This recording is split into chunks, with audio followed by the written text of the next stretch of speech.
Horas, dari tepian Danau Toba yang indah, ya, kita akan tetap mengupas ini sampai mereka menyerah ya. Kita banjirin terus jejak digital mereka, bagaimana mereka memanipulasi, merekayasa barang bukti digital secara barbar brutal, ya. Yang sangat tragis ini bagi rakyat Indonesia. Sampai saat ini pun Presiden Insinyur Joko Widodo, ya, Bapak Presiden ini belum mengambil tindakan. Saya yakin sudah diberitahu oleh Pak Pratikno itu karena saya sudah kirim ke Setnek ya, belum lagi ke DPR, ke Mahkamah Agung, Komisi Yudisial, Komisi Kejaksaan, Jaksa Agung, Menko Polhukam, semua sudah saya kirim. Humas juga ya, tetapi mereka memilih untuk membiarkan ini ya, membungkam ini karena memang mereka mungkin takut semua kepada Tito Karnavian ini ya, komplotan perekayasa ini ya, mantan Kapolri tapi ya mentalitasnya sangat biadab ini ya, sepanjang hidupnya gajinya dibayar rakyat tapi justru mengkhianati rakyat ya, bukan hanya mengkhianati, memangsa rakyat untuk kepentingan pribadinya ya. Dia berhasil Juni 2016 dari Kapolda Metro Jaya menjadi apa itu Kapolri ya, sekarang dipakai menjadi Menteri Dalam Negeri ya.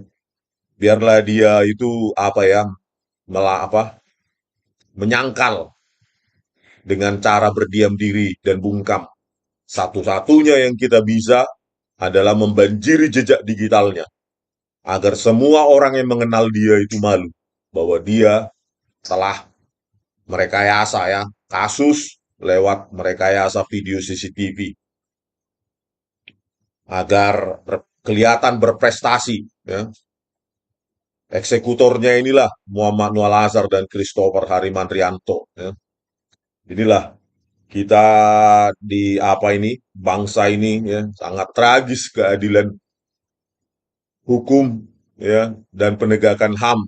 Kita punya presiden tapi ketika kita mengajukan apa ya keluhan seperti ini, kita seperti tidak punya presiden di Indonesia ini ya.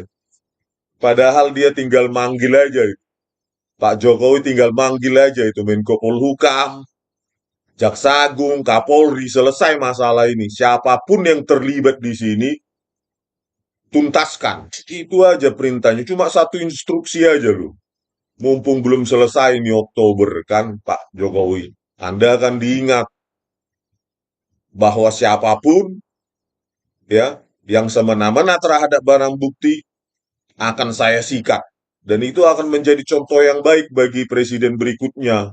Tapi kalau didiamkan seperti ini kan seolah-olah Anda tidak mau tahu dengan nasib rakyat ini. Ya, banyak sekali rekayasa kasus di zaman Tito Karnavian ini maupun di tingkat Polres, Polda, sekarang dia sendiri ya. Pada saat dia Kapolda Metro Jaya, Kapolri. Kalau ini didiamkan kan ini akan ditiru oleh semua juniornya di kepolisian. Kan mau jadi apa negara ini, Pak Presiden? Apakah kita hanya butuh tol? Kita hanya butuh infrastruktur IKN. Kita kan tidak hanya butuh itu, tetapi jauh lebih penting dari itu penegakan HAM dan hukum yang adil untuk rakyat. Itu yang paling penting Pak Presiden dari di atas segalanya. Karena kami sebagai rakyat tidak punya daya, tidak punya apapun ketika dimangsa oleh orang-orang yang seharusnya menegakkan hukum tapi mafia hukum. Seperti Tito Karnavian ini. Kalau Anda diam, kami melapor kemana lagi? Satu-satunya ya ke Tuhan lah yang berkuasa atas alam semesta ini. Tapi tragisnya, kalian-kalian yang dibayar oleh rakyat, diberikan wewenang oleh rakyat, tidak peduli dengan rakyat gitu. Itu yang paling tragis. Kecuali memang negara kita ini negara tanpa presiden, tanpa Kapolri, tanpa Menko Polhukam, tanpa Jaksa Agung. Barulah kita the last resort ya berharap pada Tuhan. Bagaimana keadilan ini Pak Presiden? Video CCTV direkayasa oleh Tito Karnavian dan Krisnamurti ini di sel tikus 4 bulan. Mana hati nurani sebagai manusia, Pak Presiden? Mau bagaimana lagi kami berseru? Nanti kalau saya datang langsung ke istana, langsung diusir oleh Satpam di depan. Kan saya sudah melaksanakan tugas sebagai warga negara, ini melaporkan. Kebetulan ini keahlian saya 30 tahun ini, saya laporkan. Kebetulan juga mereka melakukan kesalahan fatal ya di BAP-nya. Saya tangkap basah mereka melakukan perusakan barang bukti digital yang seharusnya videonya tajam menjadi sengaja dikaburkan. Kalau presiden tidak merespon ini, maka mereka akan sepele terhadap presiden. Orang-orang seperti Tito Karnavian ini, Krisnamurti, dan Muhammad Noor Azhar menganggap presiden tidak punya nyali. Gitu loh. Karena apa? Ya tidak bertindak, sudah dilaporkan. Ya. Dumas presisi pun tidak ditanggapi. Kapolri pun tidak punya wibawa di depan mereka bertiga ini. Anak buahnya ini, Krisnamurti dan Muhammad Noor Azhar. Tetapi Kapolri tidak berkutik untuk menindak mereka. Berarti kan tidak dianggap itu Kapolri. Tidak dipandang atau dipandang sebelah mata aja oleh mereka ini. Oleh Krisnamurti, Muhammad Noor Azhar, dan Christopher. Ya, dengan sengaja secara barbar brutal begitu merekayasa kasus, tapi Kapolrinya nggak bisa apa-apa. Padahal Kapolri Pak Jokowi yang angkat. Kalau mereka tidak menghormati siapa yang Bapak angkat, berarti dia sama saja tidak menghormati Pak Jokowi, kan begitu. Ya. Tito Karnavian dan gengnya ini tidak menganggap Pak. Gitu. Dia merasa dia yang lebih tinggi daripada presiden itu sendiri. Makanya dia enak petentang-petenteng sekarang foto-foto apa segala macam ke Bali segala macam ini Tito Karnavian seolah-olah tidak pernah ada kesalahannya. Padahal kesalahan ini adalah kesalahan yang paling barbar brutal yang pernah terjadi di muka bumi. Bayangkan seorang Kapolda, Kapolri, NKRI, pelaku rekayasa itu sendiri. Otak rekayasa itu sendiri. Bagaimana ini Pak Presiden? Kok jadi hancur begini penegakan hukum di Indonesia ini, Pak Presiden? Janganlah terlalu sibuk mengurus IKN, infrastruktur, bansos, dan segala macam. Ini loh penegakan hukum ini, Pak. Ini untuk semua rakyat. Dan kami tidak bisa apa-apa. Kami hanya bisa mengadu kepada Mr. Presiden yang kami pilih secara demokratis dulu. Ketika kampanye, seolah-olah rakyat menjadi raja di Republik ini. Menjadi tuan di Republik ini. Tuanku rakyat, katanya. Tapi setelah terpilih kok rakyat ditinggalkan? Kenapa hanya seorang Tito Karnavian? Apakah dia pemilik Republik ini? Apakah nenek moyangnya Tito Karnavian ini pemilik Republik ini? Kami di Tanah Batak tidak kenal namanya Tito Karnavian dan nenek moyangnya. Kami hanya pemilih presiden yang seharusnya mewakili kami, mewakili semua daerah lain,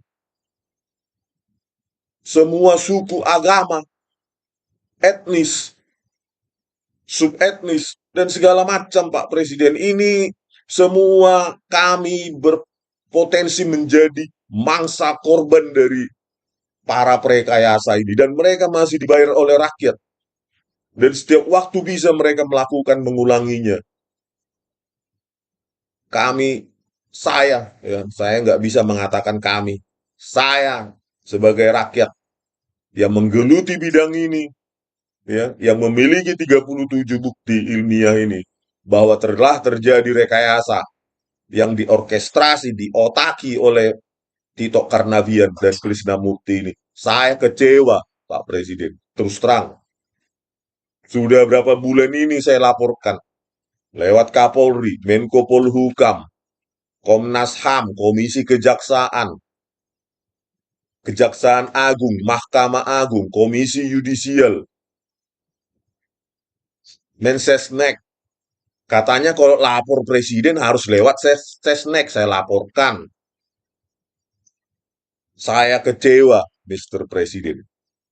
Saya tidak bisa bawa nama rakyat ya. Saya pribadi, saya melaporkan ini, saya kecewa. Saya sangat-sangat kecewa kepada Anda, Mr. Presiden. Bagaimana mungkin ada ini rakyat Anda? Seorang gadis sudah 8,5 tahun di penjara dan Anda diam. Di penjara, ya, didakwa, dituntut, dipidana dengan video CCTV yang sudah direkayasa oleh Tito Karnavian dan Krisnamurti ini. Dan Anda diam. Kami sedih sebagai rakyat. Terus terang, Pak Presiden. Kami sangat sedih ketika kampanye Anda mengatakan penegakan hukum. Ada debat juga di KPU tentang penegakan hukum, penegakan HAM. Tapi apa hasilnya kepada kami rakyat? Tumpul hukum itu kepada Tito Karnavian dan Krisnamurti. Dan mungkin kepada petinggi-petinggi lainnya. Tapi kepada rakyat, dibuat-buat, direkayasa itu kasus. Dan Anda diam. Kami sedih sebagai rakyat. Sedih. Itulah intinya. Yang terhormat Bapak Presiden Insinyur Joko Widodo. Di bawah pemerintahan Anda ini terjadi. 2016. Pak Jokowi sudah presiden. Sejak 2014. Dan itu dilakukan oleh Tito Karnavian ini dan jajarannya. Apakah Anda tidak merasa terhina seperti ini? Di bawah kepemimpinan Anda terjadi rekayasa barbar, brutal, biadab yang pernah terjadi di muka bumi ini. Dan ini akan diingat oleh generasi ke depan. Seorang anak manusia, seorang rakyat, salah satu rakyat Anda, harus disel tikus 4 bulan. Dengan bukti semacam itu, oleh Tito Karnavian, yang digaji oleh rakyat. Bukankah orang semacam ini harus di bumi hanguskan, Pak Presiden? Minimal diseltikuskan di Nusa Kambangan sana. Ini tidak layak. Bukan hanya digaji rakyat lagi. Ini tidak layak hidup di NKRI ini.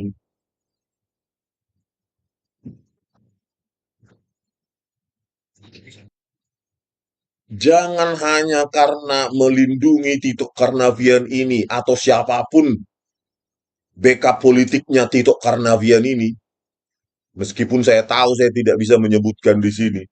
Backup politik Tito Karnavian ini. Jangan dilindungi Pak Presiden. Tujuan utama adalah melindungi rakyat. Tujuan utama adalah untuk keadilan rakyat. Bagaimana ini Pak Presiden, Mr. Joko Widodo? Sedih kami sebagai rakyat ini mengadu entah kemana. Tak siapapun pemimpin di Indonesia ini dalam penegakan hukum. Kami tidak tahu lagi apakah Indonesia ini tidak punya tuan, tidak punya presiden yang bisa tempat pengaduan terakhir rakyat.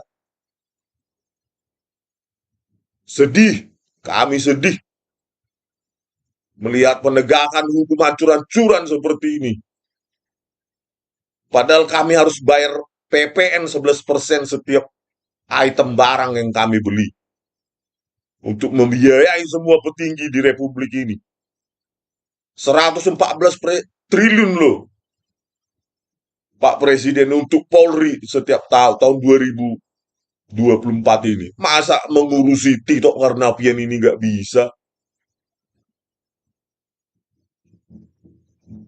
Kita sebagai rakyat cuma bisa sedih. Sedih benar. Nggak tahu lah dengan Pak Prabowo nanti kita tidak bisa ya berharap banyak karena terlalu banyak ya janji-janji politik ya. Janji-janji politik bullshit ya. Jadi jangan berharap terlalu tinggi. Sekarang adalah sekarang. Presidennya adalah Bapak Joko Widodo. Tanggung jawab Anda ini, Pak. Karena terjadi juga di bawah kepemimpinan Pak Presiden periode 1 2014 sampai 2019. Dan Tito Karnavian ini menginjak-injak kewibawaan Bapak Presiden dengan melakukan rekayasa kasus seolah-olah dia berprestasi sehingga diangkat dia menjadi Kapolri. Kapolri sampah yang pernah ada yang ada di Indonesia ini. Saya berani begini, Pak Presiden, kejam, tegas. Karena saya harus kejam terhadap orang yang mengkhianati hukum. Karena saya tahu bukti ilmiah saya itu valid.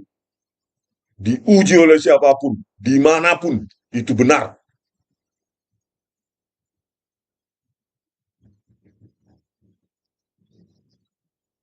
Inilah ya saudara yang kita sayangkan ya. Muhammad Nuh ini bukan hanya ya, kita bahas dulu Muhammad Nuh Al-Azhar ini lagi ya. Dia bukan hanya apa namanya menipu di persidangan, tapi di podcast ya di televisi, di podcast juga dia menipu seolah-olah apa yang dilakukannya saintifik ya. Betapa kurang ajarnya orang ini gitu. Betapa digaji rakyat, tetapi justru mengkhianati rakyat, menipu rakyat gitu. Kalau dia diperintah sama Tito Karnavian nih, ketika diperintah kan bisa bilang, saya Pak sebagai ahli forensik digital tidak boleh, kami dilarang untuk menghancurkan resolusi seperti ini karena semua informasi akan hilang. Harusnya kan Anda, Muhammad Nual Azhar, Anda kan bisa menolak sesuai dengan keilmuanmu. Mana ada SOP yang kau sebutkan itu justru menghancurkan resolusi, membuang 1,5 juta piksel dalam satu frame dari 2 jutaan piksel menjadi 550 ribuan piksel per frame. 2 MP itu Muhammad Nual Azhar, 2 megapiksel itu di mana itu? Di Cafe Olivier. Kau hancurkan jadi buram seperti itu. Hanya karena kau polisi. Suka-sukamu. Backupmu Tito Karnavian. Seolah-olah kalian pemilik republik ini saat itu. Betapa biadabnya Anda sebagai orang yang belajar teknik, engineering. Ya, mau mengkhianati keilmuanmu demi jabatanmu. Naik pangkatlah kau dari AKBP jadi Kombes Pol. Nggak malu kau sama institusimu yang kau pimpin, lembagamu. Asosiasi Forensik Digital Indonesia. Ketua, kau saat itu ketua. Ya, 2015 sampai 2019. Apa nggak malu kau sama jajaran anggotamu? Video yang tajam kau buat kabur. Kau bawa-bawa lagi lembaga yang kau dirikan itu. Asosiasi Forensik Digital Indonesia. Kau hancurkan semua resolusi, kau animasi semua. Kau buat video yang tajam, berwarna, menjadi kabur dan keabuan. 3 kanal YUP harusnya berwarna itu di metadatanya. Kau buat jadi keabuan. Kau buang informasi warna itu. Padahal itu penting untuk menganalisa warna dan volume sisa kopi. Kau hancurkan semua. Parah sekali kau. Ya, lulusan teknik tapi mengkhianati ya, engineering itu. Engineering itu bukan untuk melakukan manipulasi, untuk menolong umat manusia. Ya, filsafat teknik. Pernah nggak Anda belajar itu waktu kuliah? Filsafat teknik adalah untuk menolong umat manusia lewat engineering. Bukan menghancurkan peradaban seperti yang kau lakukan ini. Tapi kau berbohong di mana-mana. Ini juga saya tunjukkan di podcast ini ya. Di sebuah podcast. Menipu juga. Seperti seolah-olah kau pahlawan saat tahun 2016. Padahal kau penipu ulung kau. Nggak bertobat lagi kau sampai saat ini. Takut kau sama jabatanmu itu hilang di penjara. Ini dia podcastnya ya. Betapa munafiknya orang ini ya. Seolah-olah orang yang suci dalam debu ini orang ini.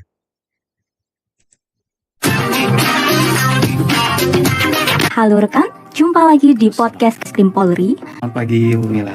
Founding dan Ketua Asosiasi hadir bersama kita dua tamu spesial. Yang pertama, beliau adalah pemeriksa utama dari Pusat Laboratorium Forensik Bareskrim Polri, yang juga founding dan Ketua Asosiasi Digital Forensik Indonesia periode tahun 2015 sampai 2019. Kombes Pol Muhammad Nuh Al-Azhar. Selamat pagi Pak Nuh. Selamat pagi Bu Mila. Pagi, selamat datang di podcast kan Pak. Silakan. Bagaimana kabarnya Pak pagi ini? Alhamdulillah baik. Alhamdulillah. Alhamdulillah ya. Langsung saja nih, selanjutnya tidak kalah spesialnya dari Pak Nuh. Beliau adalah forensik digital spesialis dari Direktorat Penegakan Hukum Direktorat Jenderal Pajak, yang juga Ketua Asosiasi Digital Forensik Indonesia periode tahun 2019 sampai 2023. Bapak Izazi Mubarok. Selamat datang di podcast kan Pak Izazi. Pagi ini kita akan menelisik tentang akreditasi di Laboratorium Digital Forensik. Langsung saja nih, bicara terkait digital forensik Pak Nuh. Saya mengingat betul ketika Pak Nuh menjadi saksi ahli untuk kasus yang cukup viral pada masanya ya Pak ya, terkait CCTV dari kasus kopi sianida. Saat itu Pak Nuh sempat menjelaskan bahwa digital forensik itu ilmu saintifik. Mungkin bisa dijelaskan lebih lanjut Pak. Jadi apa sih itu digital forensik? Baik Bu Mila. Digital forensik is scientific. Tapi nggak hanya saintifik, tapi dia juga berbasis hukum. Jadi seperti koin, satu sisi sini science-nya, di sisi sini law-nya. Oleh karena itu, orang-orang digital forensik juga sebaiknya diajarkan tentang hukum. Kenapa? Karena output dari digital forensik ini akan menjadi alat bukti hukum yang sah. Jikalau nanti ahli digital forensik ini buta dengan hukum, khawatirnya di persidangan tidak bisa menjadi alat bukti karena menjadi bulan-bulanan tim penasihat hukum terdakwa kalau dia memang ahli dari pihak jaksa penuntut umum. Oleh karena itu, di banyak kampus digital forensik itu juga ada simulasi persidangan. Jadi ketika nanti tata cara bersikap di persidangan itu bagaimana, memanggil majelis hakim yang mulia bukan Pak Bu gitu. Nah, nanti sisi sainsnya ini berbasis ilmu pengetahuan dan teknologi. Karena kita ngomong ilmu pengetahuan dan teknologi, maka bisa diuji. Jadi kalau misalnya saya sampaikan 1 tambah 2 3, ya udah 3 gitu. Saya nggak khawatir, nggak takut karena itu memang sains. Kalau nggak percaya silakan aja. Meskipun bisa juga 1 tambah 2 3 itu bisa kita dapatkan 3 itu lewat 0 tambah 3. Itulah yang namanya metodologi. Jadi metodologi itu silakan Inilah kemunafikannya orang ini ya. Seolah-olah apa yang dilakukan dia itu saintifik. 1 tambah 2 3, 0 tambah 3 3, 5 kurang 2 3. Seolah-olah seperti itu ya yang dilakukannya. Padahal dia secara sangat menyedihkan bagi kita ya. Ini saat itu AKBP dibayar rakyat ya. Mana adalah saintifiknya dari 1920, 1080 kau turunkan jadi 960, 576 piksel Muhammad Nuh Al-Azhar. Saintifik apa lah itu? Kau pelajari di engineering mananya? Ya. Di teknik apanya kau belajar? Sampai bisa saintifik dari yang tajam menjadi buram. Mengaku lagi kau di persidangan pakai algoritma super resolution. Manusia pengecut, munafik, pembohong ya, pembohong ulung ya. Dari manalah saintifiknya yang tajam 1920, 1080 ya, sesuai poin 27 di BAP-mu. Ya, sengaja itu semua kalian kurangi resolusinya, hancurkan resolusinya dari yang tajam menjadi kabur, dari 1080p menjadi 960H. Anda saat itu ketua Asosiasi Forensik Digital Indonesia. Apa nggak malu? Harusnya ini sudah organisasi terlarang ini Abdi ini. Ya. Pendirinya aja seperti ini mentalitasnya. Pendiri Abdi, founding ini. Founding Abdi, Asosiasi Forensik Digital Indonesia. Sekaligus ketua 2015-2019. Pelaku rekayasa itu sendiri. Video yang tajam sengaja dihancurkan, resolusinya dibuat kabur. Keterlaluan. Itu organisasi terlarang itu harus dibubarkan itu dari republik ini. Founding father-nya aja begini. Pendirinya ini. Aduh, terlaluan kau Emnu. Biar ku buka lagi BAP-mu. Inilah Muhammad Nuh Al-Azhar, Sudah saya iris-iris semua kejahatan yang kau lakukan. Ya, semua orang bisa lihat, bisa semua orang download ini. 37 bukti rekayasamu, ya. Saya temukan. Kalau saya kumpul lagi mungkin bisa 50. Malas saya. 37 bukti ini aja sudah sangat brutal ya. Inilah, inikah yang namanya scientific Muhammad Nuh, ya. Ketika semua moment of description pakai visual mata manusia, mata Anda itu, ya. Semua moment of description yang kau lakukan itu tidak ada algoritmanya sama sekali. Apa itu yang Anda kenal bohong-bohong di pengadilan itu analisis spot? Mana pernah ada dalam ilmu image video processing analisis spot? Itu analisis ngawur itu. Semua pergerakan apapun objek yang Anda analisa itu berdasarkan mata dan itu bias dan itu tidak ilmiah, tidak saintifik. Tidak ada algoritma apapun yang Anda pakai. Object tracking, motion analysis, optical flow. Itu untuk penjejakan moment of description ini bukan mata kita pakai. Kalau Anda bukan bidang ini, jangan sok hebat. Ngawur itu Anda itu. Deteksi tepi, bentuk dulu. Makanya perlu dianalisa volume sisa kopi. Ya, sama seperti Christopher Harimanrianto, ya, menganalisa, mengekstraksi integer di balik nilai-nilai RGB aja dia pakai website gratis, MK Web. Mengekstraksi nilai-nilai integer di balik RGB itu aja nggak mampu dia. Padahal pelajaran semester 1 itu untuk kuliah image processing. Inilah Muhammad Nuh Al-Azhar. Inikah yang Anda katakan saintifik? Coba, kamera 7 di WAP Christopher ini. Lebar 1920 pixel, tinggi 1080 pixel, laju frame 25. Ini sesuai dengan di poin 27 BAP-mu. Muhammad Nuh Al-Azhar. Semua sistem CCTV, resolusinya ini. Itu poin 27-mu ini. Ya. Di Christopher, saya dapati juga. Tetapi ketika di BAP-mu, dan saya sesuaikan ketika kau mendouble klik di pengadilan, ya, 96, jadi 960 pixel lebarnya, tingginya jadi 576. Sama seperti kau mendouble klik, ya, langsung dibaca metadatanya, tinggal seperempat. Memang berbagai resolusi kau buat itu lewat transcoding Premix yang gratis itu. Kau tak-atik resolusi pakai Premix. Kadang agak lebar, kadang seperempat, kadang lebih kecil dari itu. Ya, lebih kecil dari 960, 576 bahkan kau lakukan itu. Ya. Yang kau lakukan adalah Muhammad Nuh Al-Azhar dari 1920 1080 pixel atau 1080p. Kau konversi itu menjadi 240p, ya. Kau downscaling ke 240p supaya jangan ketika kau double klik di persidangan jangan terlalu kecil. Kau upscaling dia jadi 960h, makanya hancur kali. Kalau langsung itu 1080p menjadi 960h, tidak sehancur yang kau tampilkan di persidangan. Itulah yang kau lakukan. Kau bisa menipu orang yang nggak tahu Muhammad Nuh Al-Azhar. Tapi kau tidak bisa menipu orang yang 30 tahun menggeluti sinyal, image, dan video dengan kata-kata manismu di persidangan itu. Kau bukan saksi ahli, tapi ahli bersaksi. Sudah berapa kali kau menipu di persidangan dengan cara seperti ini? Sudah berapa ribu orang yang sudah kau kriminalisasi dengan ilmu tipu-tipumu itu? Ninda, dari 2 jutaan pixel per frame. Ya, kamera 7, 15, 57, 17, 17. Semua kau tuduhkan di situ, Jessica, sebelum Mirna Salim datang. 1 menit sebelum Mirna Salim datang di meja 54. Semua kau tuduhkan dengan moment of description berdasarkan matamu itu. Tidak ada algoritma sama sekali mengatakan ahli. Apa tidak mengenal kau machine learning? Tidak mengenal kau optical flow, object tracking, motion analysis, filtering segala macam. Cuma pakai filter gamma aja.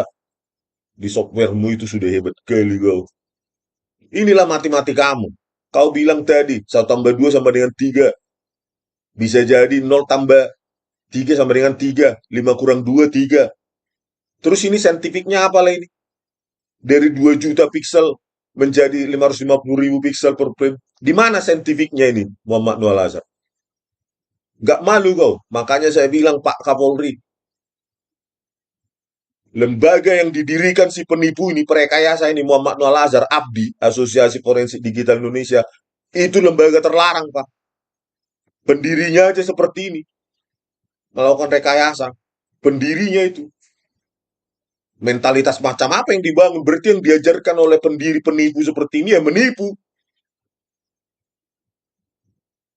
Termasuk yang kemarin hadir di MK. Itu salah satunya itu anak buahnya Muhammad Nur Al-Azhar. Ya, seorang dosen swasta di Jogja. Ya, ketua bidang sertifikasi. Enggak salah itu. Anggotanya Muhammad Nur Al-Azhar juga itu. Tetapi dia malu mengakui di MK bahwa dia adalah pengurus Asosiasi Forensik Digital Indonesia. Ya, saya apolitik saya. Tapi itulah, anak buahnya pun malu mengakui bahwa dia asosiasi pengurus pentolan Asosiasi Forensik Digital Indonesia. Salah satu saksi ahli, ya, ahli IT yang dihadirkan di orang dosen swasta di Yogyakarta. Itu anggotanya Muhammad Nur Al-Azhar dan dia malu mengakui dia pengurusnya. Gitu loh. Pengurusnya siapa itu? Pengurusnya Muhammad Nur Al-Azhar. Itulah Muhammad Nur. Bagaimana kau bukan hanya menipu di persidangan, di luar persidangan, di televisi, di podcast, ya.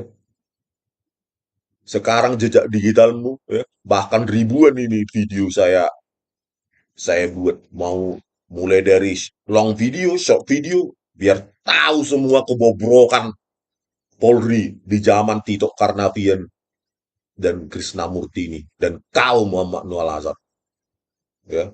Organisasi apa yang didirikan oleh penipu macam kau? Organisasi terlarang itu, tidak layak itu dihadirkan di persidangan organisasimu itu. Pendirinya aja penipu kayak kau. Dari manalah 2 juta piksel kau buang 1,5 jadi 550.000 piksel.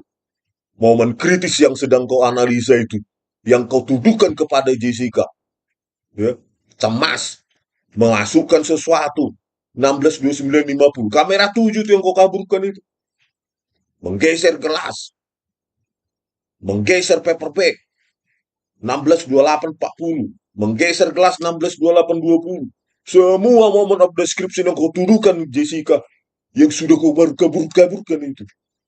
Dan kau masih bersembunyi di ketiaknya Kapolri sana. Pengecut kau, kalau berani kau tampil kau di podcast bantah 37 bukti ilmiah saya, kalau berani kau. Kalau kau lebih berani lagi, ayo debat langsung kita ketemu. Jangan pengecut kau seperti Roy Suryo, beraninya di belakang saya. Kalau nggak berani kau, ya sudah kau podcast sendiri bantah. Atau kalau kau punya mental, ayo di mana kita ketemu, di podcast mana. Gitu loh. Jangan kau pengecut kayak tikus got kau sekarang setelah saya kuliti semua kerusakan mentalmu itu sama siapa ini? Christopher Harimantrianto. Sekarang di mana Anda? Pengecut Anda itu. Gak saya permalukan ratusan video ini. Belum lagi saya buat kanal Toba Bali untuk mempermalukan kau semua. Semua saya lakukan. Karena apa? Satu-satunya, ya, jalan yang saya punyai adalah membanjiri kebobrokan rekayasa kalian. Itulah yang bisa saya lakukan karena saya tidak punya wewenang. Apa yang saya punya, wewenang saya adalah kanal YouTube. Biar malu kalian semua. Ya, mati-mati ke apalah, saintifik apalah. Kau bilang tadi 1 tambah 2 3. 0 tambah 3 atau 3 kurang 0, 3. 5 kurang 2, 3. 9 bagi 3, 3. Terus dari mana logikanya 2 juta piksel jadi 550.000 piksel, 2 MP menjadi 0,5 MP. Di momen-momen kritis yang kau tuduhkan pada Jessica, biadab gila kau, Muhammad Nuh Al-Azhar. Manusia macam apalah kau. Saya yakin dosenmu pun waktu membimbing kau menyesal pernah mengajari kau.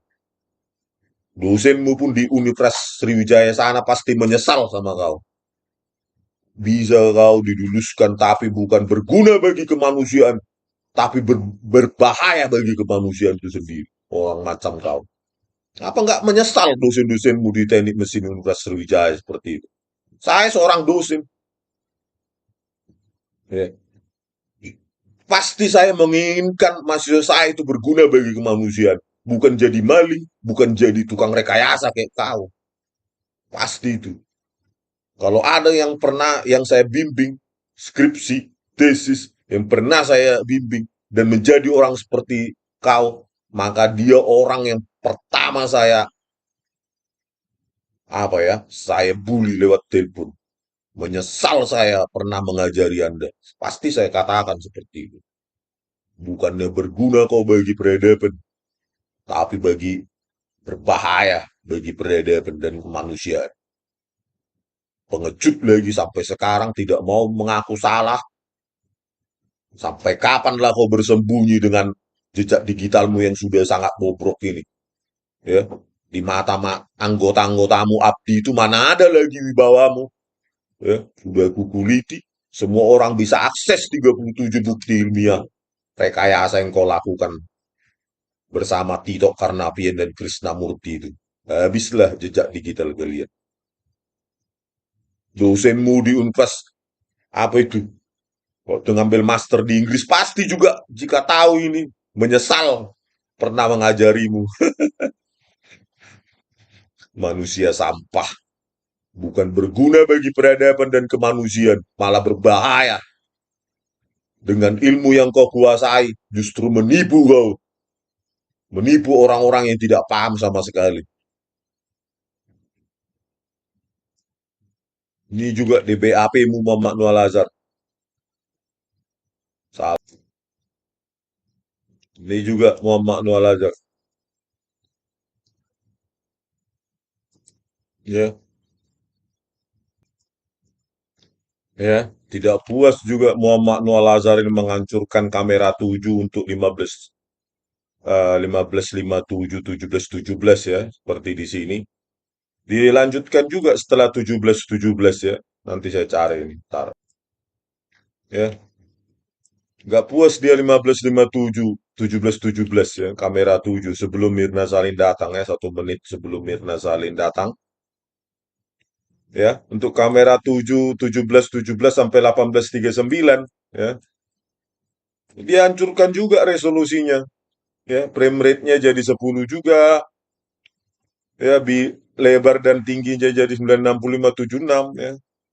Dihancurkan juga padahal di sini dia menuduh bahwa sedotan sudah ada di dalam gelas ya. Mirna Salin tidak ada pergerakan tangannya mengambil sedotan ya. Sedotannya sudah ada di dalam gelas. Terus Hani Salihin katanya cuma mendekatkan gelas kopi ke mulutnya ya. Hani Jutabun ya, bukan Mirna Salihin. Hani Jutabun itu katanya hanya mendekatkan gelas kopi ke mulutnya ya, sebentar gitu, sangat sebentar katanya. Tapi disitulah momen-momen of description yang vital dalam penegakan hukum justru dihancurkan oleh orang biadab ini. Ya, 17 sampai 1839. Semua dihancurkan. Laju premnya harusnya kan kecepatan Hani Juitabun itu seberapa lama dia meminum itu kan kelihatan di situ. Ini malah dihancurkan ya informasi temporalnya. Maka dia tidak sesuai dengan waktu nyata. Harusnya 25 frame per detik. Belum lagi ini dirusak lagi jadi 960 dari 1920. ya, lebarnya, tingginya dari 1080 menjadi 576. Matematika macam apa ini Muhammad Nur Al-Azhar, woi? Jawab. Jangan pengecut kau setelah kedapatan. Mahasiswa teknik apalah kau? Mengaku kau lulusan sarjana teknik mesin, Universitas Sriwijaya. Di profilmu saya baca. Apa nggak malu? Alma matermu seperti itu. Matematika apalah itu? Yang seharusnya tajam menjadi kabur. Kecuali kabur, kau pertajam. Atau kau biarkan kabur. Ini yang tajam kau buat kabur. Aduh, parah kali kau ini.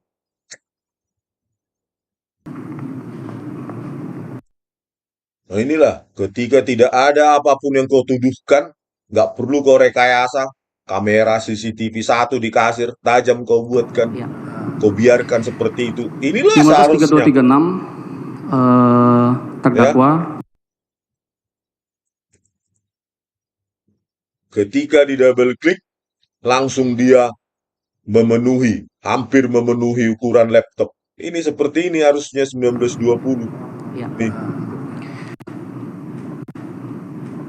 Bukan itu. double klik, nih.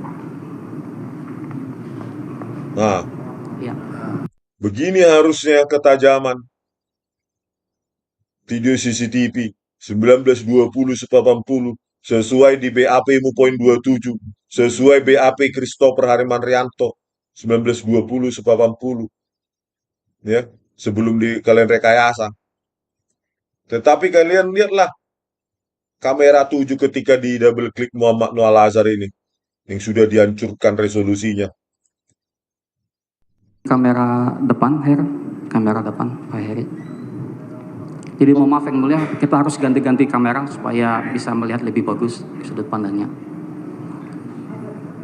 Itulah double klik dari sini aja secara visual kau sudah ketangkap bahasa Muhammad Nur Al-Azhar. Hancur kali kau buat ini ya. Ya, memang secara metadata 960H, 960576, tetapi secara kualitas visual ya, berdasarkan analisa saya 30 tahun tentang image video, apa yang kau lakukan adalah downscaling dari 1080p ke 240p. Setelah itu kau upscaling jadi 960H. Jadi di metadata itu 960H. Makanya tercipta kabur gini. Kalau langsung itu 1080p 960H tidak sehancur ini.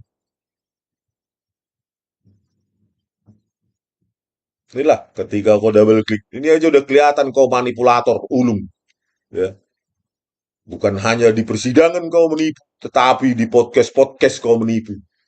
Kayak nabi palsu. Ya. Setan yang bertopeng menjadi sok nabi. Itulah ya. Ya. Mangga kelihatan kulitnya bagus, tetapi isinya busuk. Itulah kau Muhammad Nur Al-Azhar. Ini juga kamera 9. Ketika Muhammad Nur Al-Azhar ini ya menuduhkan Jessica menggaruk-garuk karena cyanida. Kalau tidak ada sesuatu, ngapain menggaruk? Itulah mulutnya itu, menipu di persidangan. Padahal ya sudah hasil rekayasa dia, double klik, cil kabur nih. Kamera 9. Aduh, parah, parah. Padahal di sini juga dianalisa warna kopi yang disajikan oleh Agus Triono, malah dihancurkan juga sama mereka dua ini sama Christopher Harimanrianto. Parah kali. Di sini banyak yang dituduhkan. Jessica menggaruk paha, menggaruk tangan, malah dihancurkan resolusinya. Muhammad Nuh, mentalmu kok begini Muhammad Nuh.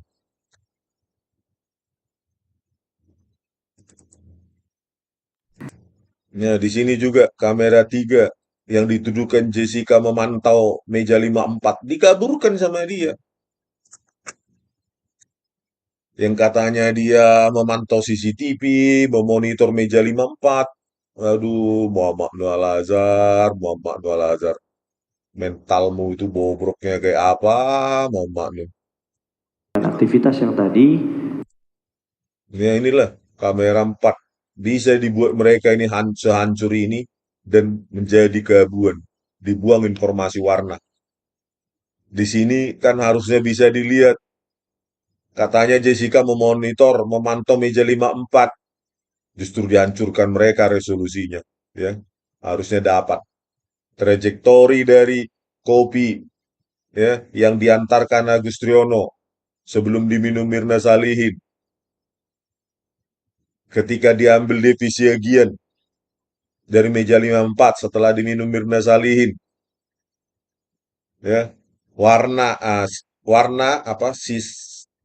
dan volume sisa kopi harusnya dapat di sini. Justru dihancurkan semua. Aduh, sudah sangat brutal lah ini. Kebiadaban ini saya nggak sanggup saya. Semua jadi keabuan, kamera 15, kamera 2, kamera 3 semua dibuat keabuan.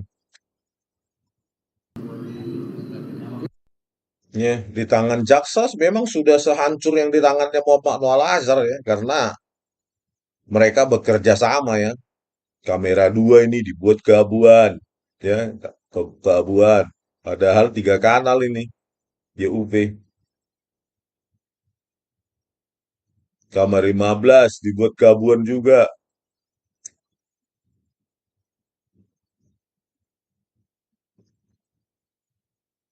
Kamera 3 juga dibuat keabuan. Ya, 17-17 atau 17-18. Kamera 3 langsung dibuat keabuan oleh Muhammad Noah Lazar.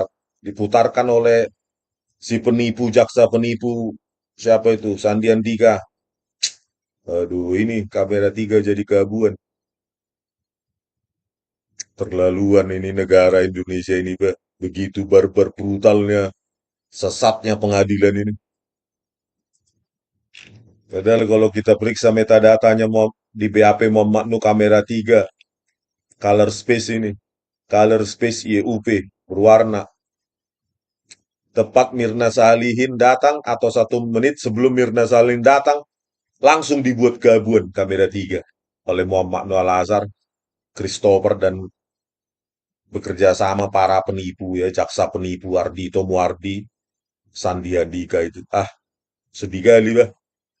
Kalau sampai presiden berdiam diri sini, nggak tahu lagi saya sebagai rakyat, Pak Presiden. Brutalnya, barbarnya, ya, tidak ada kewibawaan Anda dianggap mereka, Pak Presiden. 2016 mereka memperlakukan hukum dan pengadilan seperti itu, dan Anda presidennya. Bayangkan. Anda itu tidak dianggap sama sekali sama mereka, tidak dihargai sama sekali oleh Tito. Komplotan Tito Karnavian, Krisnamurti, Muhammad Noah Lazar, Christopher, dan para jaksa pengkhianat ini. Ardhito Muardi, Sandi Andika, Sugi Karpalo, Haribowo, Wahyu Oktaviandi, Malani Wubung. Mereka berkomplot menginjak-injak pengadilan, menginjak-injak hukum. Dan presidennya adalah Anda. Dan itu akan dikenang oleh generasi muda ke depan. Oke pemirsa, sekian dulu dari kami. Balik Academy di tepian Danau Toba yang indah. Horas.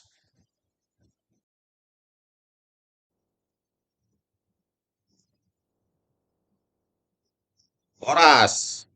Dari Bali Academy kami ya di tepian Danau Toba tetap ya semangat setiap hari ya sampai mereka keluar nih Tito Karnavian dan Krisnamurti, otak rekayasa barbar brutal biadab yang pernah terjadi di Republik ini ya, yang memanfaatkan saksi ahli digital forensik penipu perekayasa ya, pendiri dan ketua Asosiasi Forensik Digital Indonesia, berikut dengan rekan pengurus abdi lainnya, Christopher Harimantrianto ya, merusak barang bukti digital dan itu dipakai ya, yang sudah direkayasa itu dipakai untuk bahan dakwaan dari para jaksa, ya, tuntutan juga ya. Inilah betapa nikmatnya jadi jaksa di Republik ini ya.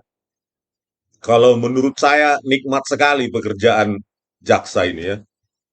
Bebas pakai bukti rekayasa, bebas pakai bukti curang, ya. Bebas sekali dan tidak ada tindakan hukum, konsekuensi hukum kepada mereka. Enak kali ya hidup ini ya.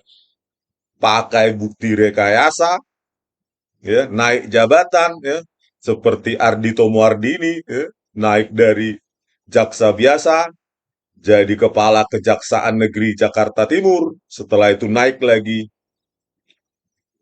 Aspitsus Kejaksaan Tinggi Jawa Timur, ya. Begitu juga dengan Jaksa Haribowo, ya, naik sekarang Aspitsus DKI Kejati DKI Jakarta, Sugi Karpalo juga jadi Aspidum Kalimantan Timur, ya, Kejaksaan Tinggal Kalimantan Timur. Inilah betapa rusaknya moralitas para jaksa ini, dan ini dibela oleh atasannya, ya, Kapus Penkum Jaksa Agung ini, Ketut Sumedana. Ya, bukan mereka berpikir apa ada yang salah dari aduan masyarakat, ya. Saya sudah laporkan ke Kejaksaan Agung. Jangan lagi ada alasan tidak saya laporkan, tidak saya adukan. Saya laporkan juga ke Komisi Kejaksaan. Tapi nol hasilnya gitu. Jadi tetap aja mereka, ya mungkin sudah terbiasa mereka, ya, dalam pekerjaannya yang penting menang, ya. Dari mana tahu ini? Ini kan termasuk jaksa junior ini, Ardhito Muardi, ya, dan rekan-rekannya ini kan punya jaksa senior, ya. Mungkin mereka lihat jaksa senior lainnya juga pakai bukti curang, ya saya juga kenapa enggak gitu loh. Saya kan mau naik jabatan, terbukti kan, dibela tetap sama ini Ketut Sumadana gitu, ya. Makanya saya bilang enak sekali jadi jaksa di Indonesia ini, ya. Enak, ya. Pakai bukti curang yang penting sudah inkrah. Kami menang. Ya, suka kami dong. Siapa yang bisa menyentuh kami di Republik ini? Bahkan presiden aja takut. Buktinya sampai sekarang no action, ya, talk only. Bagaimana Kejaksaan Agung yang katanya agung tapi menggunakan bukti rekayasa? Kan buang aja kejaksaan, kejaksaan aja namanya, jangan pakai agung. Agung itu kan artinya mulia. Mulia artinya dia menggunakan yang bukti-bukti yang beretika lah. Ada standar etikanya. Ini kan jelas tidak beretika, tidak bermoral para jaksa ini. Dan sialnya bagi rakyat dibela pula sama Ketut Sumedana ini, bukannya diinvestigasi internal dulu secara menyeluruh. Cuma tinggal statement. Ya ini kan sudah inkrah. Ini kan sudah diuji 15 hakim. 15 hakim kan tidak tahu dia itu bagaimana rekayasa itu dilakukan. Kan harus orang punya pengetahuan di bidang itu untuk mengetahui apa itu rekayasa itu. Kalau hakim kan studinya hukum, ya sangat dimungkinkan dia tidak paham rekayasa itu, ya. Mereka akan berasumsi karena ini dilakukan oleh Puslapor Forensik Digital Mabes Polri, ya benar-benar aja. Ya, itu kan asumsi anak kecil, ya. Harusnya tetap terbuka pikirannya, gitu loh. Sudah ada pertentangan kesaksian saya, ada rekayasa, tapi tetap aja dihiraukan. Ya inilah, ya, sistem peradilan di Indonesia ini, ya, membuat nikmat sekali untuk para jaksa dan para hakim ini, ya. Hakim memutuskan dengan video CCTV rekayasa, tidak ada konsekuensi. Jaksa, ya, sengaja menyajikan video CCTV rekayasa, ya, bahan dakwaan, tuntutan, tidak ada konsekuensi hukum, malah naik jadi pejabat. Ya, padahal jelas mereka berkomplot itu dengan Tito Karnavian dan Krisnamurti ini, ya. Ardhito Muardi dan anak buahnya saat itu, ya. Kenapa saya bilang berkomplot? Ya karena mereka sengaja mengubah-ubah isi flash disk sebagai barang bukti, ya. Kadang foldernya isinya 3 potongan file, kadang 4, kadang 2. Itu kan sangat brutal, itu barbar, itu biadab seperti itu, memperlakukan barang bukti digital dengan semena-mena, ya, seolah-olah kami tidak akan tersentuh hukum. Iya, mungkin kalian tidak tersentuh hukum, tapi jejak digital kalian akan ditonton oleh anak cucumu, gitu loh, ya. Bagaimana ini menipu lagi di persidangan, Sandi Handika, ya. Izin yang mulia, kami tidak menyentuh itu mengubah sama sekali. Luar biasa penipuan itu, ya. Sudah jelas-jelas barang bukti mereka pun berubah, ya. Jumlah foldernya CCTV 15-16 ada pada saat Jessica saja dihadirkan sebagai terdakwa 28 September 2016. Sisanya nggak ada. Flash disk itu ada berapa jenis versi itu Pak Ketut Sumedana? Apakah seperti itu etika bekerja dalam kejaksaan yang katanya agung? Buang kata agung itu. Kalau kalian masih mempertahankan ya bersikeras bahwa bukti curang ini yang penting inkrah gitu loh. Saya dulu sudah menantang Anda, ayo kita ketemu, saya telah terangkan pada Jaksa Agung dan kepada Anda bahwa anak buah kalian ini curang di pengadilan. Ya, harus dilakukan investigasi, pecat, pidanakan mereka. Gitu loh. Itu baru agung. Ada aduan masyarakat ditindaklanjuti, bukan didiamkan. Ya, saya tidak akan pernah diam, saya banjirin terus. Ya, jejak digital bagaimana jaksa bobrok ini ya, memanipulasi barang bukti digital dan tidak diberitahu kepada hakim berubah-ubah. Ya, parah ya, demi naik pangkat kerjasama dia berkomplot mereka ini sama Tito Karnavian dan Krishnamurti, jenderal sampah masyarakat, jenderal paling apa itu ya, paling pengkhianat yang pernah dimiliki Indonesia ini. Ya, prestasi rekayasa, beraninya memangsa rakyat. Jenderal apa itu? Jenderal sampah masyarakat, parah. Ya. Belum lagi Kejaksaan Agung ini harusnya kan laporan saya, aduan saya itu ditindaklanjuti. 37 bukti ilmiah itu, ya, baik ke Komisi Kejaksaan maupun Kejaksaan Agung. Tapi didiamkan kan, malu kalian. Ya, ya kalau malu ya investigasilah, pecat, pidanakan.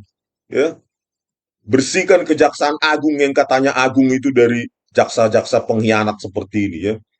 Ya, berani berbohong di pengadilan demi prestasi rekayasanya mereka, keterlaluan. Inilah bukti screenshot ya, saya kumpulkan nih ya. Ya.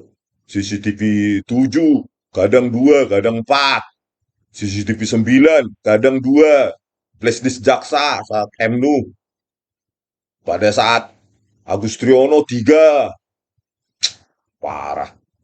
Bagaimana yang integritas data kayak gini bekerja berubah-ubah. Ini tanggal 10 Agustus 2, pada tanggal 20 Juli 3, yang ini pada tanggal 10 Agustus 2. Si filenya ini pada tanggal 20 Juli 4. Bagaimana integritas datanya kayak gini? Nih pada saat Agus Triyono 11 foldernya. Pada saat Jessica 28 September 13. Di situ aja sudah barbar pekerjaan para jaksa pengkhianat rakyat ini. Jangan gunakan kata agung kalau bekerja masih rekayasa semacam ini, barbar biadab, keterlaluan. Seolah-olah kalian pemilih Indonesia ini para jaksa pengkhianat ini. Makanya lakukan investigasi internal, pecat gitu loh. Tinggal menguji aja kok, tinggal lihat aja jumlah folder berubah sama isi folder berubah itu sudah menipu di pengadilan itu. Sampai saya gambarkan diagram ini. Semua video CCTV rekayasa, BAP rekayasa dipakai semua ahli. Sampai pertimbangan Binsar Gultum. Ya, dipakai Hani juga. Ya, setelah melihat CCTV rekayasa itu baru dia ingat sedotan sudah di dalam gelas. Parah. Pakai kasasi juga. Bagaimana dia mampu menguji para hakim kasasi dan lainnya itu kalau dia tidak paham digital video dan manipulasinya? Bagaimana? Ya dia kan mempunyai hukum. Ya gampanglah dibohong-bohongi masalah tentang hal yang tidak dia paham. Ya mungkin dia paham, ya tadi itu asumsinya karena yang mengerjakan adalah lab forensik digital Mabes Polri sudah pasti benar, itu nggak mungkin direkayasa, mungkin asumsi dia positif, ya. Tetapi di dunia digital kalau Anda percaya 100%, maka Anda akan ditipu. Itulah dunia digital, Pak Sumedana. Ya, inilah ya menentukan masuknya cyanida. Ya, Imade Agus Gel-Gel pakai BAP rekayasa juga. Ini juga Nur Samran Subandi pakai BAP rekayasa Muhammad Noah Lazar dan Christopher, ya, terkait 16.29.50, ya, pukul itu yang sudah direkayasa video CCTV 7 oleh Muhammad Noah Lazar ini dipakai oleh mereka dua.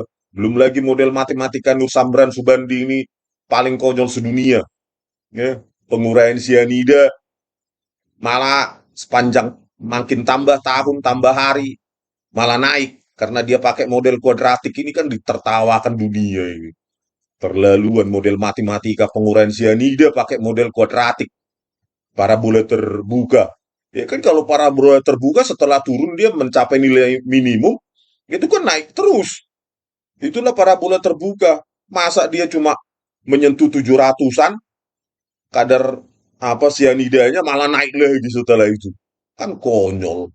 Model matematika paling konyol sedunia untuk penguraian sianida. Ini juga Imade Agus Gelgel yang katanya pakar, ya, tetapi tidak diuji konvergensinya, ya, menggunakan dua fungsi eksponensial, tetapi sampai saya uji mendekati nol baru 5.000 tahun atau berapa tuh 55.000 tahun dalam ratusan atau ribuan tahun baru setengahnya terurai katanya cepat menguap. Inilah karena nggak diuji konvergensi dari model matematika eksponensial dia, ya.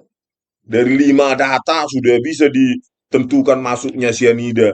Bagaimana miskinnya data cuma 1 hari per hari, 1 sampel per hari, cuma 5 sampel dapat model matematika. Ini kan keterlaluan, katanya pakar. Gimana? Ya, nggak diuji konvergensinya. Parah semua pakai BAP rekayasa, video CCTV rekayasa. Ini juga mengamati mereka dua ini dari CCTV rekayasa Muhammad Noah Lazar dan Christopher. Hancur peradilan di Indonesia ini sangat sesat. Inilah Ardhito Muardi dan jaksa penipu lainnya ini menyusun berkas dakwaan berdasarkan BAP rekayasa, mengubah-ubah isi flash disk sebagai barang bukti digital.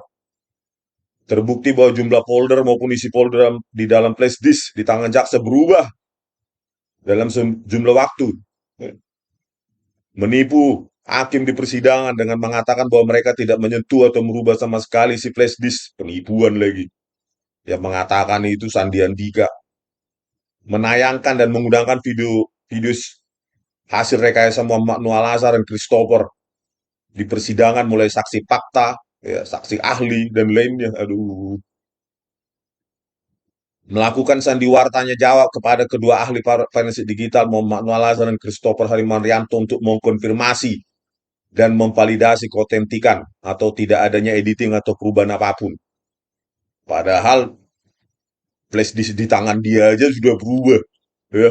Sok-sokan ya bersandiwara di depan persidangan menanyakan keotentikan data kepada sesama penipu, ya, bersandiwara di persidangan. Menyusun berkas penuntutan berdasarkan BAP rekayasa Muhammad Noah Lazar dan dikopas habis oleh Binsar Gultum, Partai Utavea dan Kisworo, ya. Jadi dikopas langsung. Jadi 300-an ya naskah keputusannya Binsar Gultum itu hasil kopas dari kebanyakan dari Muhammad Noah Lazar dan para jaksa ini, ya. Nggak ada. Saya baca itu cuma kopas saja, ya. Ya. Muhammad Noah Lazar BAP-nya dikopas oleh Binsar Gultum, ya. Semua rekayasanya dia dikopas habis, ya. Terus tuntutan yang berbasis rekayasa Muhammad Noah Lazar, ya, disusun oleh Ardhito Muardi dan dikopas oleh Binsar Gultum, ya. Makanya 300-an halaman itu keputusannya itu. Hasilnya kopas semuanya itu.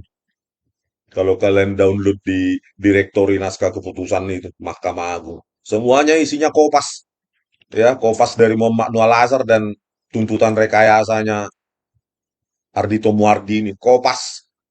Tidak ada pertentangan antara dua ahli. Misalnya saya dengan Muhammad Nuh, nggak ada dipertentangkan hakim itu.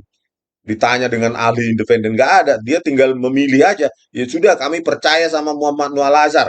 Nanti kalau terbukti rekayasa, ya tuntut aja dia. Gitu aja, enak kali jadi hakim di Republik ini. Ya, nikmat sekali jadi hakim. Ya, nikmat juga jadi jaksa.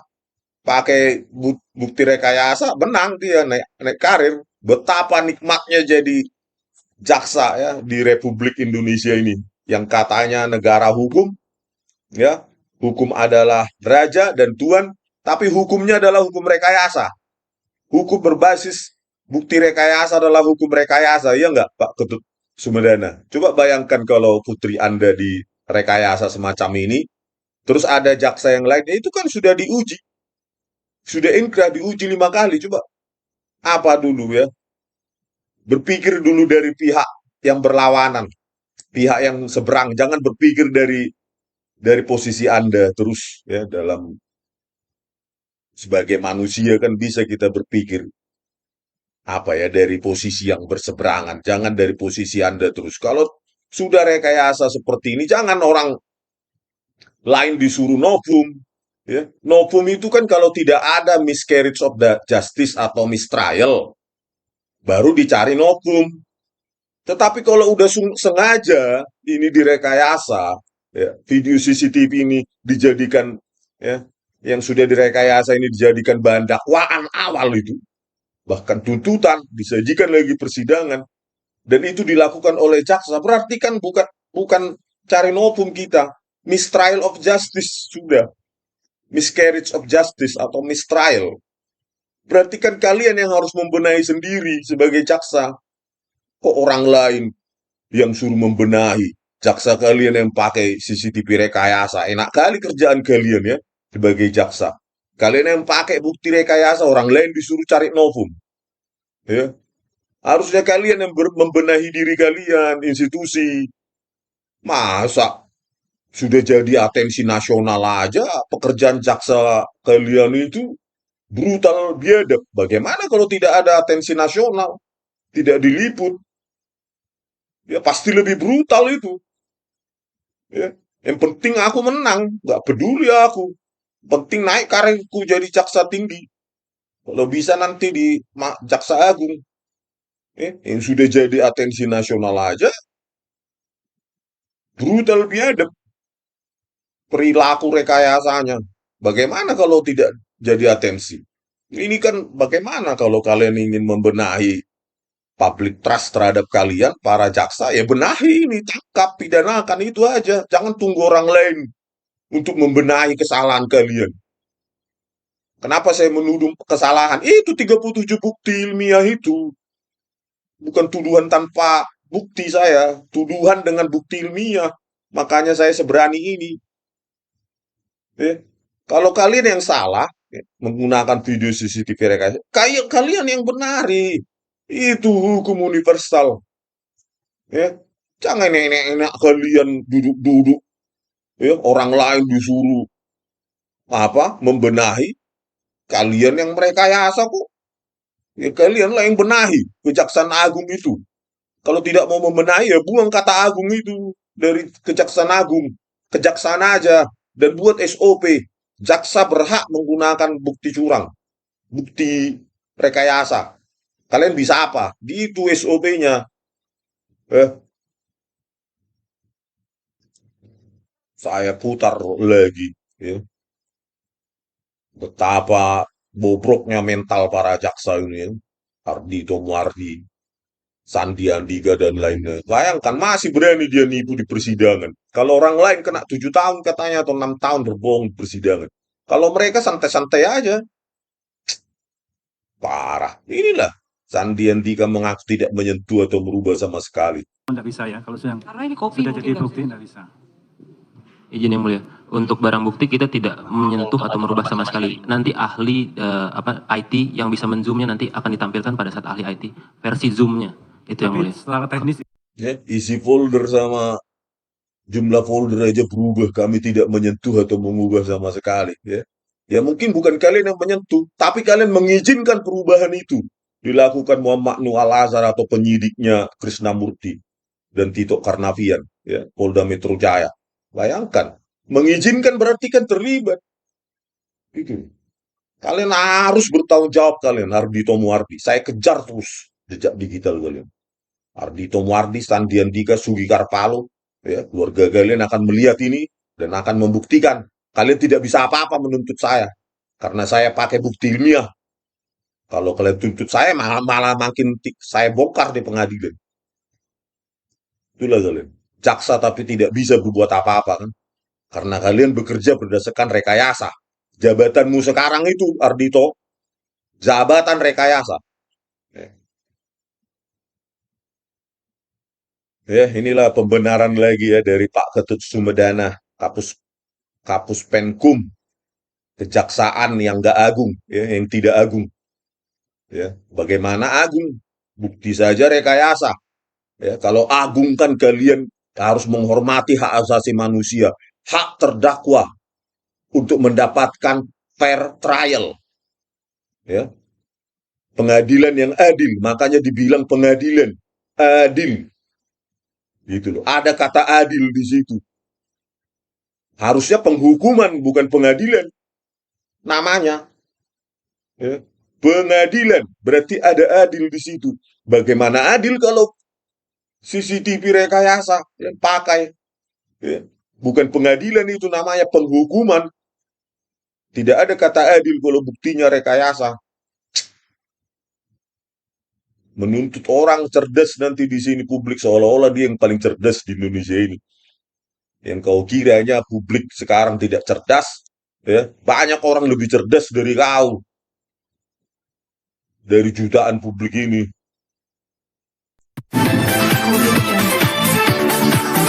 Jadi begini, masyarakat harus cerdas ya, memilah dan memilih ya tayangan yang mana berdasarkan fakta, yang mana berdasarkan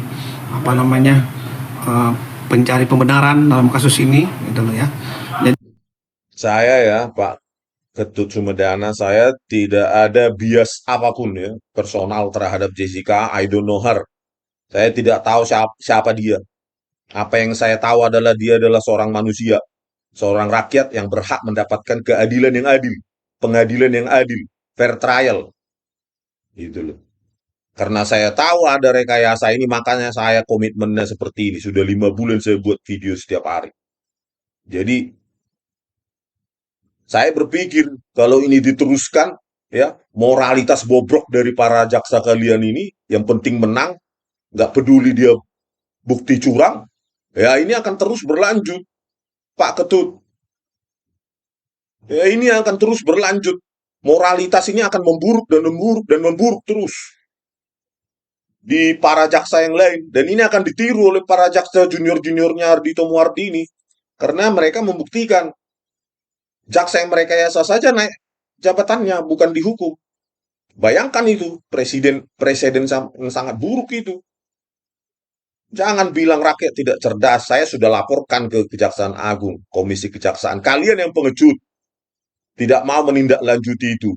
Jangan salahkan rakyat terus kalian dibayar oleh rakyat. Dibayar oleh pajak netizen. Anda dibayar tiap bulan. Ya, tiap bulan ngambil gaji, ditransfer dari pajak netizen itu. kalau menurut kami kasus itu sudah selesai, 6 tahun yang lalu sudah selesai. Kenapa? Karena kasus ini sudah diuji sampai 5 kali, yaitu di pengadilan negeri, pengadilan tinggi, dan sudah diupaya hukum luar biasa berupa PK 2 kali. Coba tuh. Nah, dan di antara proses yang 5 tadi tidak ada satupun hakim yang menyatakan dissenting opinion. Ya sekali lagi, para hakim itu kan pendidikannya hukum, Pak Ketut. Anda pun hukum. Ya. Kembalikan ke diri Anda. Anda tahu nggak teknik rekayasa Muhammad Noor Azhar sebagai orang hukum? Nggak paham kan? Nah kalau kita tidak paham, bukalah dirimu terhadap bidang lain. Tanyakan pada yang paham. Jangan hanya percaya dari Polri. Ya, dimanipulasi nanti kalian. Saya sudah buktikan 37 bukti itu direkayasa, diotaki oleh Tito Karnavian dan Krishnamurti. Makanya kalian jangan pengecut. Proses itu. Bukti saya yang saya email ke Kejaksaan Agung dan Komisi Kejaksaan. Gitu loh. Ya 15 hakim yang Anda katakan itu kan tidak paham rekayasa semacam ini. Ya kembalikan ke dirimu sebagai orang hukum. Nggak paham kan tentang bidang di luar Anda. Sama saya tidak paham juga tentang hukum, seluk-beluknya. Ya kan? Begitu. Jadi jangan jawaban itu formalitas prosedural. Ya, makanya kembali tadi, bagaimana pengadilan yang adil, pakai kata adil, kalau buktinya rekayasa. Buktikan dulu bukti saya itu 37 ilmiah itu dipakai oleh para jaksa itu di pengadilan. Ya. Setelah kalian buktikan, lakukan investigasi internal menyeluruh, pecat mereka semua yang terlibat itu para jaksa. Baru itu katanya agung, ya, kejaksaan yang agung, bukan kejaksaan nggak mau tahu. Direkayasa bukti curang, yang penting menang. Sudah diuji 15 hakim tanpa dissenting opinion. Dah, itu bukan pengadilan itu. Ya. Bersembunyi di balik inkrah-inkrah 15 hakim. Tidak ada dissenting opinion. Kami tidak mau tahu, apalagi saya. Bukti curang tetap curang. Walaupun dia 1.000 hakim yang menguji. Walaupun 1 juta hakim. Kalau yang 1 juta ini nggak paham tentang rekayasa itu ya sama aja. Bagaimana mengetahui kalau dia sendiri tidak tahu? Makanya buka diri. Ya. Ya. Jadi majelis hakim itu di 5 kali tingkatan itu tidak ada yang membuat dissenting opinion atau tidak membuat perbedaan pendapat satu dengan yang lain. Ya. Artinya apa? Menurut kami pembuktiannya sudah cukup sempurna bahwa Mirna adalah sebagai pelaku dalam putusan tindak pidana itu yang dipersalahkan yang sudah mempunyai kekuatan hukum. Aduh, balik lagi prosedural ya kan. Aduh. Kalau kalian mau membuka diri aja ya, menginvestigasi 37 bukti saya itu, kalian harusnya sudah bergerak dan malu dan minta maaf kepada rakyat. Bagaimana jaksa-jaksa kami sudah berkomplot dengan Tito Karnavian dan Krisnamurti mengubah-ubah isi flash sebagai barang bukti digital, menggunakan, menyajikan, menyusun bahan dakwaan dan tuntutan berdasarkan video CCTV rekayasa. Harusnya kalian malu sebagai kejaksaan yang katanya agung, yang dibiayai rakyat, tapi justru membenarkan rekayasa semacam ini. Keterlaluan. Malu kalian harusnya. Sama rakyat yang menggaji kalian tiap bulan. Fasilitas rumah dinas segala macam. Aduh, Pak Ketut, Pak Ketut. Tapi Pak, ini kuasa hukum dari Jessica sendiri ini mengajukan mereka kembali. Apakah itu disahkan oleh undang-undang atau seperti itu? Jadi begini, hak mereka untuk mengajukan upaya hukum apapun ya kami hormati. Kami siap menunggu ya. Yang penting syarat-syarat daripada upaya hukum luar biasa seperti PK ini harus jelas. Ya, misalnya nopumnya harus jelas. Nopumnya seperti apa? Jangan hanya berdasarkan opini, berdasarkan argumentasi yang sebagaimana dalam film. Pak Ketut. Itulah kalian nggak progresif. Ya, kalau kalian buka itu bukti saya, kalian malu. Statement seperti ini ya keluar, harusnya buka, ya, cari ahli lain benar tidaknya ini, validasi, baru lakukan koreksi, membenahi ini semua. Ya, jangan terus nopum. Kalian yang terbukti menggunakan video CCTV rekayasa, orang lain harus capek mengajukan nopum. Ya kalian yang progresif membenahi ini. Ketika Anda di kampus dulu bagaimana waktu Anda kuliah? Ya, kalau dosenmu ketahuan atau Anda melakukan plagiat, maka universitas harus progresif membenahi, bukan lewat hukum prosedural. Di atas hukum masih ada etika, ada moral, ya. Yang Anda katakan itu cuma hukum prosedural mungkin namanya, tapi ada etika, ada moral. Bangsa ini disusun atau didirikan berdasarkan moralitas, nilai-nilai moral. Balikanlah itu, ya. Bagaimana moralitas berbiadab dari para jaksa ini menggunakan video CCTV rekayasa. Jangan bersembunyi pada prosedur hukum itu. Benahi gitu. Sepanjang kalian masih ada nafas dan diberikan wewenang dari rakyat, dan itu tidak selamanya kalian posisi di situ. Ada waktunya, semua ada batasnya. Nah, sepanjang masih ada waktu, benahi ini untuk republik ini. Karena bisa jadi nanti turunanmu juga bisa jadi berpotensi untuk direkayasa semacam ini. Memangnya Anda dan turunanmu apa?